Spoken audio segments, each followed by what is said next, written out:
दोस्तों आज की कहानी बहुत ही अच्छी है।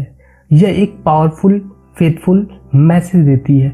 दोस्तों इस कहानी के मैसेज को मैं आपको कहानी के बाद बताऊंगा। तब तक के लिए कहानी एंजॉय कीजिए। आज मैं आपको बात बताने वाला हूं कि कैसे हमें बड़े बुजुर्ग कहते रहते हैं कि जो होता है अच्छे के लिए होता है। यहाँ तक कि गीता में भी लिखा है कि जो हुआ अच्छा हुआ, जो चल रहा है वह भी अच्छा है और जो होगा वो और भी अच्छा होगा। दोस्तों एक बार की बात है, एक बहुत बड़े अमीर आदमी बहुत जल्दीबाजी में थे। उन्हें कहीं स्पीच देने जाना था और उन्होंने इसके लिए फ्लाइट पकड़नी थी। फटाफट वो अपनी आलीशान गाड़ी से उतरे, एयरपोर्ट में घुसे और वहाँ से उन्होंने अपनी फ़्लाइट ले ली। जैसे ही वह फ्लाइट में बैठे उन्होंने तुरंत अपना लैपटॉप निकाल लिया और अपनी आगे आने वाली योजना की रूपरेखा तैयार करने लगे। वो बहुत जल्दीबाजी में दिखाई दे रहे थे।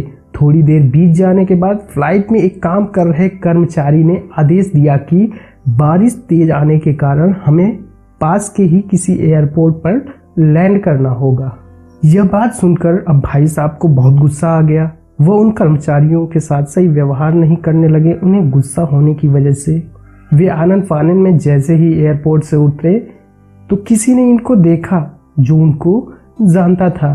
नमस्कार किया और बताया कि मैं आपको जानता हूँ, आप वही डॉक्टर हैं ना, डॉक्टर रुपेश, जिनको पास के शहर में स्पीच देने के लिए जाना है। मुझे भी वहीं जाना है, मैं आपकी सहायता कर सकता हूँ। उस आदमी ने डॉक्टर साहब को पूरा ब्यौरा बताया कि कैसे वो इस शहर से उस शहर जा सकते हैं। उसने बताया कि इस शहर से उस शहर की दूरी लगभग 3 घंटे है।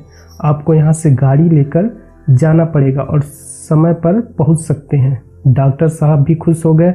उन्होंने उस आदमी का धन्यवाद किया और जल्दी जल्दी गाड़ी पकड़ ली।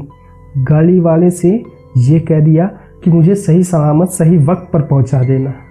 लेकिन बारिश जो थी भाई रुकने का नाम ही नहीं ले रही थी। थोड़ी देर बीत जाने के बाद ड्राइवर असमंजस की स्थिति में था, क्योंकि उसके ऊपर प्रेशर था। वो सोच नहीं पा रहा था। इसी चक्कर में तेज बारिश के कारण वह रास्ता भूल गया।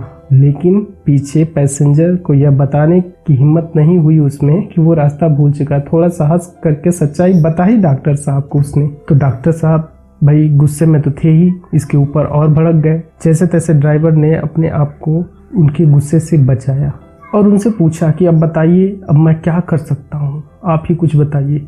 डॉक्टर साहब पहले तो बहुत चिल्लाए, बहुत गुस्सा किया। उनको भड़ास निकालनी थी, हालांकि वो निकल गई। बाद में उन्होंने कहा कि कहीं भी ले चलो, आसपास के गांव में कोई भी जहां रुकने की व्यवस्था हो सके। तो ड्राइवर ने उनको एक पास के ही छोटे गाँव में लेकर गया। उन्होंने एक घर का दरवाज़ा खटखटाते हुए बोला कि क्या मैं अंदर आ सकता हूँ। तो अंदर से एक बूढ़ी माँ की आवाज़ आती है। माँ बोलती है कि परेशान ना करें, आप अंदर आ सकते हैं। बूढ़ी अम्मा ईश्वर की भक्ति में लीन थी। कुछ देर पर फ्री होने के बाद वो बोलती है कि आपको चाय लेनी है या फिर आपके लिए पानी लाऊं।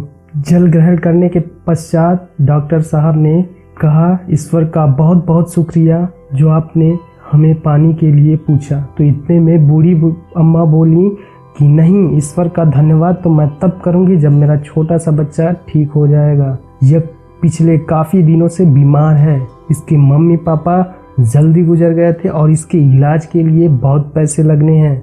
मैं जानती हूँ कि शहर के एक बहुत बड़े डॉक्टर हैं, वही डॉक्टर रुपेश इसका इलाज कर सकते हैं। दोस्तों आप देख रहे हैं कि समय की महानता। डॉक्टर साहब को जाना था स्पीच देने, लेकिन वो कहाँ इस झोपड़ी में आ गए उस बच्चे का इलाज करने। क्यों? क्योंकि जब दिल से किसी चीज़ की आशा की जाती है तो कहीं ना कहीं वह मुराद पूरी होती है।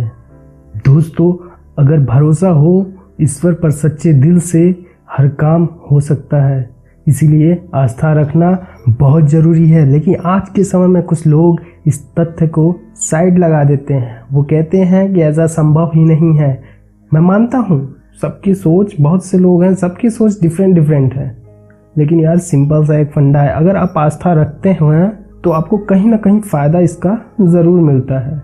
दोस्तों इस वीडियो में कही गई बात से अगर आप सहमत हैं तो वीडियो को शेयर ज़रूर करें।